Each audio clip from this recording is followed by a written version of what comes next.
গণতন্ত্রের প্র্যাকটিস যেখানে হয় সেখানে আমি একজন সুনাগরিক হিসাবে আমার যদি ঋণ খেলাপি না থাকে, আমার যদি সরকারের কাছে কোনো দায়বদ্ধতা না থাকে, আমার যদি কোনো হামলা মামলা না থাকে, আমি একজন সুনাগরিক হিসাবে আমি কিন্তু নমিনেশন ফর্ম নিতে পারি।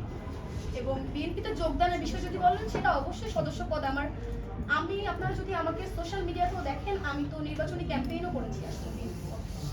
সুতরাং আমার এটা সদস্য পদ অনেক আগেই নেওয়া ছিল, আমি কাজ করছিলাম।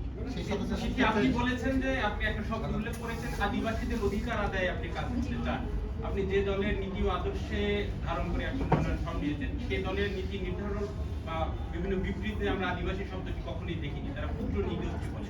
এখন থেকে আমার কাছ থেকে অবশ্যই শুনবেন, আমার কাছ থেকে শুনছেন, আমার কাছ থেকে শুনবেন। আপু, জুলাইয়ের বড় একটা অংশ দেখছি বিএনপির সমালোচনার ব্যস্ত থাকে, সেক্ষেত্রে আপনি বিএনপির সাথে একত্রতা পোষণ করছেন, এই জুলাইয়ের সাথে কিভাবে এটা সমঝোতা করবেন? দেখুন, আমি মাত্রই বললাম যে জুলাই সনদ এমন একটা জায়গা যেখানে অনেকগুলো প্রশ্নকে এক করে সংস্কার প্রক্রিয়াকে ঘোলাটে করার চেষ্টা কিন্তু আমরা দেখতে পাচ্ছি। এবং গণভোটের যে ম্যান্ডেট, সেই ম্যান্ডেটকে রক্ষার চেষ্টাই কিন্তু আমার দল বা বাংলাদেশ জাতীয়তাবাদী দল বিএনপি করে যাচ্ছে না। আচ্ছা, সেটি একটি বিষয় হচ্ছে জুলাই বিপ্লবের সময় একটা কথা ছিল আপনি বাম রাজনীতির সাথে জড়িত ছিলেন, এটা প্রশ্ন করবেন।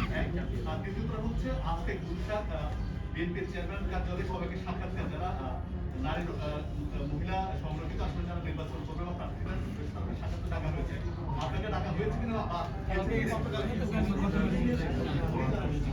জি, আপনার প্রথম প্রশ্ন কি ছিল? নারী বাম রাজনীতির সঙ্গে ঠিক আছে। আচ্ছা, আমার অ্যাক্টিভিজমের বয়স আজকে নিয়ে 9 বছর।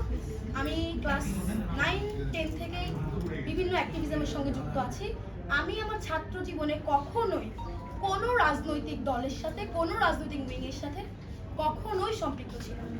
এখন কেন আমি বামের রাজনীতির সঙ্গে যুক্ত ছিলাম এমন প্রশ্ন, বা কেন আমি এনসিপির সঙ্গে যুক্ত ছিলাম এমন প্রশ্ন, আমার মনে হয় এই প্রশ্নগুলো অবাক। আমি আমার ছাত্র জীবনে কখনোই কোনো রাজনীতির সঙ্গে ছিলাম না। ধন্যবাদ।